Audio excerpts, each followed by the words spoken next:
The wedding was supposed to be remembered as one of Dubai's most dazzling spectacles, a union that carried the weight of wealth, family honor, and prestige. With a price tag exceeding $2 million, it was more than just a ceremony. It was a public declaration of power. Guests arrived in convoys of luxury cars, women adorned in gowns worth small fortunes, men in flowing kanjuras with gold-threaded embroidery. The ballroom shimmered beneath chandeliers imported from Italy, and tables overflowed with rare orchids, caviar, and champagne. International singers had been flown in to perform, and the event was broadcast discreetly to private networks of royal families and business tycoons across the Middle East. From the outside, it was flawless, an evening designed to etch itself into the social history of the Emirates. For the groom, a prominent young sheikh known for his family's business empire, it was the pinnacle of years of preparation and pressure. For the bride, a woman celebrated for her beauty, education, and refinement, it was the night when she would step into a world of untold privilege. But behind the dazzling displays of wealth, behind the rehearsed smiles and carefully orchestrated appearances, lay secrets that no amount of money could suppress. The air in the ballroom carried a strange undertone. Whispers circulated among some of the guests, speculations about the bride's past, her mysterious reluctance during certain pre-wedding traditions, her quiet demeanor when compared to the groom's radiant confidence. Still, no one dared speak openly. In circles like these, appearances were currency, and silence was often safer than truth. But truth, as it so often does, found a way to surface, and when it did, it struck with the force of a storm. The glamour of a multi-million-dollar wedding could not shield the couple from the devastating revelation that emerged. Within hours, the glittering celebration would dissolve into chaos. The laughter and music would be replaced with screams. The floor once scattered with rose petals would soon be stained with blood. What began as a tale of opulence and fairy tale romance ended as one of Dubai's most shocking tragedies. A $2 million celebration would forever be remembered not for its glamour, but for the crime that shattered it. The groom, Sheikh Khalid Al-Mansoor, was a man born into privilege and expectation. At only 32 years old, he had already stepped into the public eye as the heir to a vast business empire that stretched across the Gulf. Real estate, oil contracts, luxury imports, and political influence. His face frequently appeared in glossy magazines, his lifestyle dissected in whispers among Dubai's elite. Despite this glittering reputation, Khalid's life was far from carefree. Being the eldest son of a respected family meant carrying the weight of legacy. Every action he took reflected back on his lineage, every relationship scrutinized under the magnifying glass of culture, wealth, and religion. He had known romances before, of course, quiet affairs with women who dazzled but never lasted. For Khalid, nothing could be permanent without his family's approval. Marriage in his world was not only about love.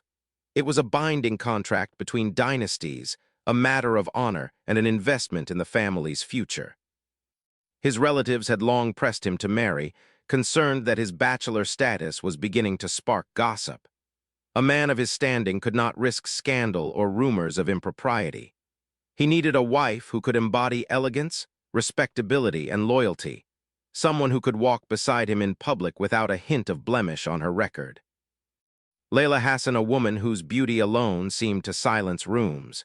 She was 26, raised between Dubai and London, educated at a prestigious university where she studied international law. Layla's upbringing was equally privileged, her father a businessman with strong ties to foreign investors, her mother a well-respected figure in philanthropic circles. Unlike many women in her social class, Layla was known for her independence. She traveled, spoke multiple languages, and was admired not just for her looks but for her intelligence. For Khalid's family, she appeared to be the perfect match, refined, worldly, and untouched by scandal.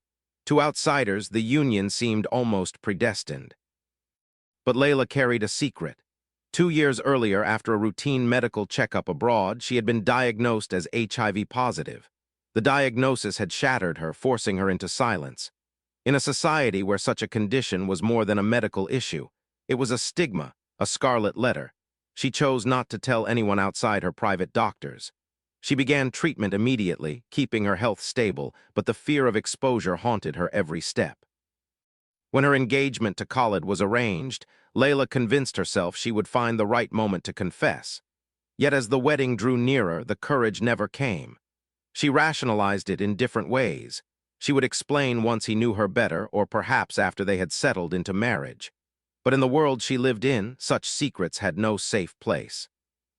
The negotiations between both families were conducted with the precision of a business deal. There was talk of dowry, of shared properties, of how the marriage would strengthen ties between two influential dynasties. To the families, it was not just a wedding, it was a merger of power. The celebration was planned down to the smallest detail. French designers sketched the bride's dress months in advance. Jewels were chosen not only for their beauty, but for their symbolism. Even the choice of venue, a palace-like ballroom in one of Dubai's most exclusive resorts, was selected to showcase wealth and tradition in equal measure. Beneath all of this grandeur, however, both bride and groom carried their private burdens. For Khalid, it was the suffocating pressure to maintain perfection in the public eye. For Layla, it was the unbearable weight of her hidden truth. Neither realized how violently those burdens would collide once the vows were exchanged. The night of the wedding was unlike anything most guests had ever witnessed, even in a city where opulence was the norm.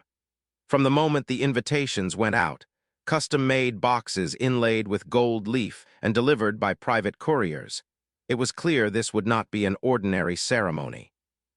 The venue itself was a masterpiece, a palace-like ballroom at Dubai's iconic Atlantis resort. The chandeliers glistened like frozen waterfalls, casting golden light across walls draped in silk. Tables were dressed in ivory cloth, set with crystal glassware and dinnerware rimmed in platinum.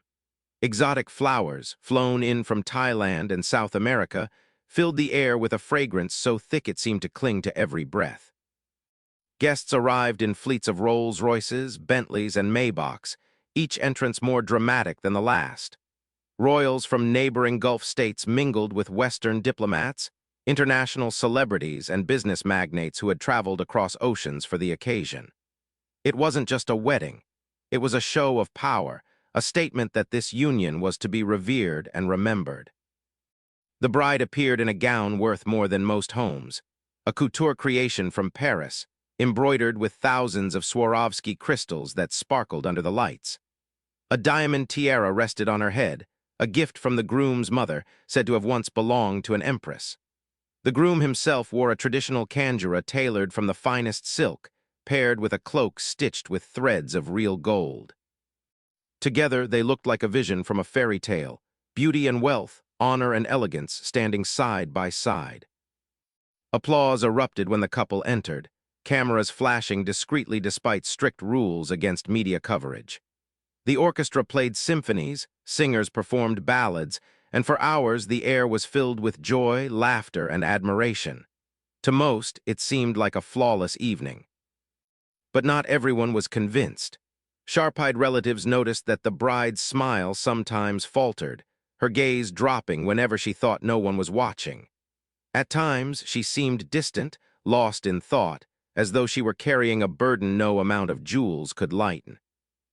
One aunt whispered to another, "She doesn't glow like a new bride should."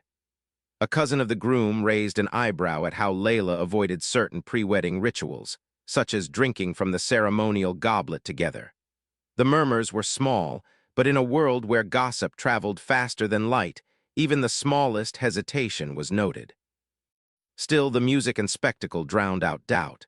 For every raised eyebrow, there were 100 voices praising the union, admiring the wealth, or envying the extravagance. No one dared disrupt the show. As the evening progressed, the rituals turned toward tradition.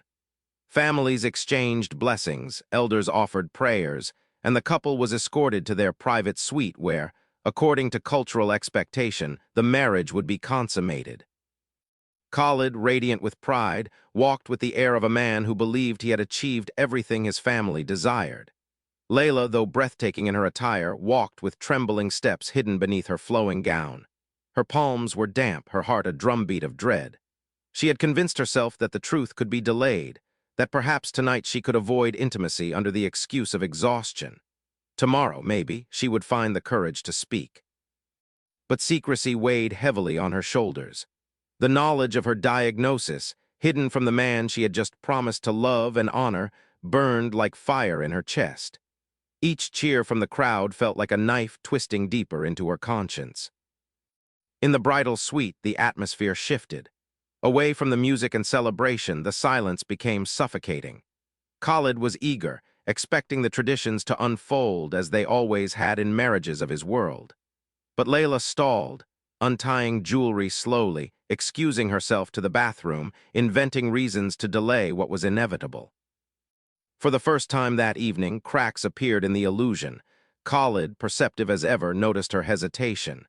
His pride, already inflated by the grandeur of the night, clashed with confusion. Why did she not seem overjoyed? Why did she avoid his touch, his gaze? He brushed off the feeling, convincing himself she was merely shy, perhaps overwhelmed by the spectacle. Yet deep inside, something unsettled him. Something whispered that beneath the diamonds and silks, beneath the smiles and vows, there was a secret hiding in the shadows.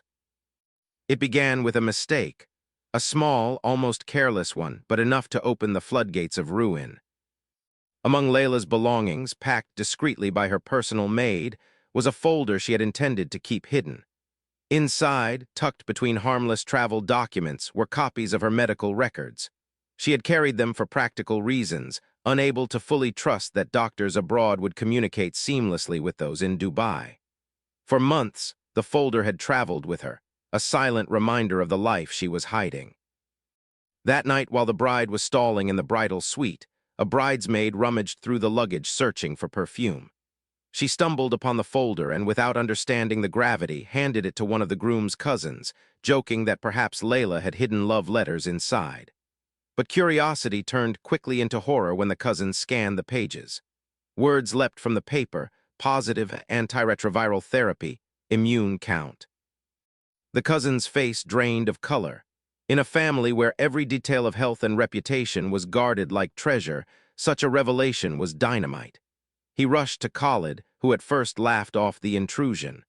But when the folder was pressed into his hands and his eyes locked on the black and white truth, his heart seemed to stop. Storming into the bridal suite, Khalid's face was no longer that of a groom, but of a man betrayed. His voice thundered through the ornate room as he slammed the folder onto the table, pages spilling across the silk sheets. "What is this, Layla?" he demanded, his voice cracking with rage. Layla froze, her body stiff, her eyes wide. She knew instantly what he had seen. The room, which only moments earlier had carried the scent of roses and jasmine, now felt suffocating, poisoned by dread. "Khalid, please," she began, her voice trembling. "Don't you dare lie to me," he roared, his fists clenched. "Is this true? Have you been hiding this from me, from my family? You let me marry you under false pretenses." Tears welled in her eyes as she tried to explain. She told him she was on treatment, that the condition was controlled, that there was no risk to him if they were careful. She pleaded with him to understand that she had been terrified of rejection, of shame, of the stigma that would follow not only her but her entire family. But to Khalid, her words sounded like excuses. Every syllable felt like another knife in his chest. To him, it wasn't simply a medical condition. It was deceit, a betrayal of trust, a public humiliation waiting to explode if word got out. In his mind, she had not just hidden her health, she had tainted his honor. In the world Khalid inhabited, reputation was currency. To marry a woman with a secret like this was unthinkable. He imagined the whispers at the majlis, the subtle but deadly mockery among his peers. He thought of the disgrace his family would endure if this truth leaked into society's bloodstream. "You've destroyed me," he spat, his voice low but venomous. "You've destroyed everything." Layla dropped to her knees, clutching at his hand, begging him to see her not as a burden, but as the woman who loved him, who wanted a life with him despite her condition. She reminded him of the vows they had just exchanged, of the blessings spoken by their families only hours earlier. But Khalid's pride was a fortress too high to breach. He saw only deceit, not desperation. In that moment, the bride he had paraded before dignitaries was no longer a symbol of beauty and alliance. To him, she was a fraud, a humiliation dressed in silk. The silence between them stretched into a chasm. Outside, the faint echoes of music still drifted from the ballroom, as guests celebrated a marriage that had already shattered behind closed doors. The suite that had been prepared as a sanctuary for the newlyweds now felt like a cage. The golden drapes, the rose petals scattered across the bed, the bottles of imported perfume, all seemed grotesque under the weight of what had been uncovered. Khalid paced the floor like a lion, his kandjura brushing the marble tiles, his chest heaving with fury. Layla remained by the bed, her eyes swollen from tears, her voice hoarse from pleading. She tried reason, then silence, then prayer, but nothing pierced through the storm inside him. "You should have told me," he shouted again, his voice echoing off the high ceiling. "Do you realize what you've done to me, to my family, to our name?"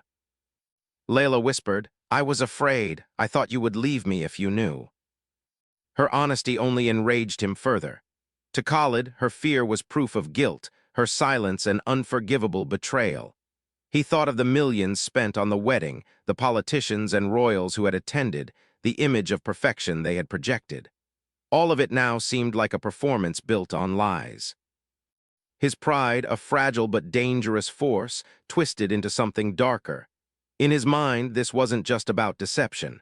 It was about honor, about the stain she had dared to put on his name. The breaking point came swiftly. Khalid grabbed the folder of medical records and hurled it across the room, papers fluttering like wounded birds. Then, with a suddenness that made Layla's blood run cold, he lunged toward her. His hands wrapped around her wrists, shaking her violently as he demanded she confess every detail. When she had learned, who else knew why she had hidden it? His grip tightened, fueled by rage and humiliation. Layla cried out, begging him to stop, insisting again that she loved him, that she had meant no harm. But love was no longer a language he understood. His fury eclipsed reason. In a fit of blind rage, he struck her. Once, twice. The force sent her sprawling onto the floor, the diamond tiara slipping from her head and clattering across the marble. The sight of her crumpled, weeping figure did nothing to soften him. Instead, it ignited a firestorm. What happened next blurred into chaos. Some accounts would later say he strangled her, his hands tightening around her throat as tears of fury streaked his face. Others suggested he seized a ceremonial dagger displayed in the suite, a family heirloom meant for decoration, and plunged it into her chest. What is certain is that within minutes, the room was no longer a bridal chamber but a slaughterhouse. Layla's final cries echoed off the walls before silence consumed her. The blood seeped into the ivory carpet, staining it beyond redemption. For a moment, Khalid stood frozen, staring at what he had done. His breaths came in ragged gasps, his hands trembling, his kandjura splattered with blood. The rage that had consumed him drained into a hollow emptiness. He had silenced her, but in doing so, he had destroyed himself. Outside, guests still celebrated, unaware of the horror unfolding above. A few family members had heard muffled shouting but dismissed it as marital tension, a private quarrel on a stressful night. No one could have imagined the scale of the violence. When the first scream pierced the suite, perhaps from a maid who stumbled in or a relative who had come to check on them, it sent shockwaves through the hallways. Guards rushed in, followed by family members, only to be met with the sight of the sheikh standing motionless over his bride's lifeless body. Chaos erupted. Some women collapsed in horror, others screamed uncontrollably. Men shouted orders, demanding the doors be locked to prevent gossip from spilling into the ballroom. But secrets could not be contained. Word spread like wildfire, from whispers among servants to urgent calls placed on hidden phones. The celebration below faltered as rumors drifted among the guests. Laughter turned to uneasy silence, music stuttered to a halt, and the scent of flowers seemed to sour as realization set in. The fairy tale wedding had ended in blood. Khalid, meanwhile, sank to his knees beside Layla's body, muttering words no one could understand, half prayers, half curses. When the guards tried to move him, he resisted at first, clutching her lifeless form as though he might undo what he had done. But eventually, even his strength gave way. He allowed himself to be pulled back, his face ashen, his future destroyed in one irreversible moment. Within an hour of the chaos erupting upstairs, Dubai police had secured the hotel. Black uniformed officers moved with quiet efficiency, their boots echoing against marble floors as they swept through the once celebratory corridors. Guests were politely but firmly instructed to remain in the ballroom while the upper floors were cordoned off. The suite, once a symbol of romance, was now a sealed crime scene. Forensic teams in white suits moved carefully across the blood-stained carpet, photographing every angle. The ceremonial dagger, if indeed it had been used, was bagged and labeled. Layla's jewelry, scattered during the struggle, was collected as evidence. The folder of medical records lay open, its pages smeared with fingerprints and stains. Khalid was detained without resistance. His face was pale, his eyes hollow, his once pristine kandjura soaked with blood. He did not attempt to flee nor deny what he had done. Witnesses recalled him whispering, "She betrayed me," over and over as police escorted him away. The following day, the autopsy confirmed what the scene already suggested. Layla had died from a combination of blunt force trauma and stabbing. The injuries were extensive, the violence excessive, suggesting not premeditation but a crime of passion. Yet the autopsy also confirmed her hidden truth. Blood tests showed she was indeed HIV-positive, her condition stabilized by ongoing treatment. Doctors who examined her medical file confirmed she had been under strict therapy, with her viral load suppressed to levels that posed minimal transmission risk. This revelation complicated the case. To some, it painted Layla as a tragic victim, a woman crushed by the weight of secrecy and societal stigma. To others, especially in Khalid's circle, it became ammunition for his defense, proof that he had been deceived into marriage, tricked into dishonor. The Al-Mansoor family, desperate to protect their name, immediately sought to control the narrative. They pressured authorities to classify the event as a domestic dispute gone wrong rather than a deliberate act of murder. Statements were drafted, lawyers summoned, and behind closed doors, negotiations began over how much of the story would be allowed into the press. But the Hassan family, grieving and enraged, refused silence. Layla's father demanded justice, accusing Khalid not just of murder but of committing an honor killing, cloaked in wealth and influence. "My daughter was more than her diagnosis," he told reporters in a trembling voice. "She was educated, beautiful, and loyal. She did not deserve to die for fear of stigma." Despite efforts to contain it, the story leaked to international media within days. Headlines flashed across the globe.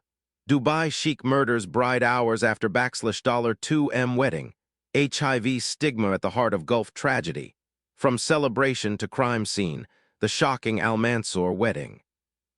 The contrast between wealth and brutality fascinated the public. Images of the glittering ballroom, the bride's jeweled tiara, and the crime scene tape became symbols of a world where appearances masked devastating truths. In the interrogation room, Khalid remained eerily calm. His lawyers coached him to emphasize betrayal, that Layla had hidden vital information, that he had been provoked beyond reason. He claimed he had not intended to kill her, only to confront her, but lost control in the heat of rage. "You cannot understand," he told investigators. "In my world, honor is everything. She robbed me of mine." But prosecutors were not easily swayed. They pointed out that he had choices. He could have annulled the marriage, sought legal recourse, or demanded truth before the wedding. Instead, he had chosen violence. His act, they argued, was not only unlawful but barbaric, a disgrace to the very honor he claimed to protect. As details emerged, public opinion fractured sharply. Some in conservative circles quietly sympathized with Khalid, arguing he had been deceived into a union that jeopardized his reputation. Others, particularly activists and international observers, condemned the killing as an archaic display of male pride, proof of how stigma around HIV and toxic notions of honor still claimed innocent lives. Social media became a battleground. Hashtags demanding justice for Layla trended alongside defenders of the Sheikh who insisted his reaction, though tragic, was understandable in context. The case was no longer just about a man and his bride. It had become a cultural flashpoint. 6 months after the wedding night murder, the case of State versus Sheikh Khalid Al-Mansoor opened in a Dubai criminal court. The room was packed beyond capacity. Journalists, diplomats, human rights observers, and family members filled the seats. Security was tight, with armed guards positioned at every corner. Khalid entered in a crisp white khanjara, his head lowered, his expression solemn. He looked far from the raging man described in police reports. Instead, he appeared calm, almost repentant. His legal team, among the most expensive in the Middle East, had carefully crafted this image, portraying him as a man undone by betrayal, not a cold-blooded killer. The prosecution, however, painted a different picture. They opened with stark photographs of the crime scene, the blood-stained carpet, the shattered tiara, the lifeless bride. Their argument was simple. Khalid had choices: divorce, annulment, legal complaint, but he chose violence. His wealth, they insisted, could not shield him from accountability. Khalid's lawyers leaned heavily on the concept of ghadab, uncontrollable rage. They argued that his actions were the result of an emotional explosion upon discovering he had been deceived. This was not premeditated murder, his lead attorney declared. This was the desperate act of a man who discovered his entire life had been built on a lie. The bride concealed her medical condition, violating the sanctity of trust and marriage. In that moment, he lost control. It was a crime of passion, not of malice. They presented the HIV diagnosis not as a medical issue, but as a social betrayal. They suggested Khalid's reaction, while tragic, was understandable within the cultural framework of honor, shame, and reputation. The prosecution countered with cold precision. They brought in forensic experts to testify that the attack had been excessive: multiple blows, multiple stab wounds, far beyond what could be excused as a momentary lapse of control. They highlighted Khalid's wealth and education, arguing he was fully capable of making rational decisions, but chose instead to kill. A doctor specializing in HIV treatment explained to the court that Layla had been under strict therapy, her viral load suppressed, and that her condition posed virtually no risk to Khalid. Her secrecy, the doctor said, was born of fear, not malice. She feared stigma, rejection, and judgment, fears that tragically proved justified. The courtroom heard from family members on both sides. Layla's father broke down as he described his daughter's character: educated, compassionate, terrified of her condition being exposed. She was more than her diagnosis, he cried. She deserved protection, not execution. In contrast, Khalid's cousin, the one who discovered the medical file, testified that the family had been deceived. "We are people of honor," he told the court. "This marriage was built on lies. My cousin acted in shock, betrayed before God and society." The testimonies left the court divided, the truth buried under layers of emotion, culture, and conflicting values. Outside the courtroom, protests erupted. Women's rights groups and health activists demanded justice for Layla, holding placards that read, "Stigma is not a death sentence, and honor cannot excuse murder." Meanwhile, conservative voices insisted Khalid should be shown leniency, warning that a harsh sentence would disrespect cultural values. International media covered every twist, amplifying the case into a global spectacle. News outlets in London, New York, and Paris framed it as a clash between modern law and traditional honor codes. In Dubai itself, the coverage was more restrained, but the whispers in cafes, offices, and homes were unavoidable. After weeks of arguments, testimonies, and public uproar, the judges delivered their verdict. Khalid was found guilty of murder, but the court acknowledged the circumstances of grave provocation. Instead of the death penalty, which many had feared or demanded, he was sentenced to 25 years in prison, a punishment intended to balance justice with cultural sensitivity. The courtroom erupted in divided reactions. Layla's family wept bitterly, feeling the sentence was too lenient for a man who had beaten and stabbed their daughter to death.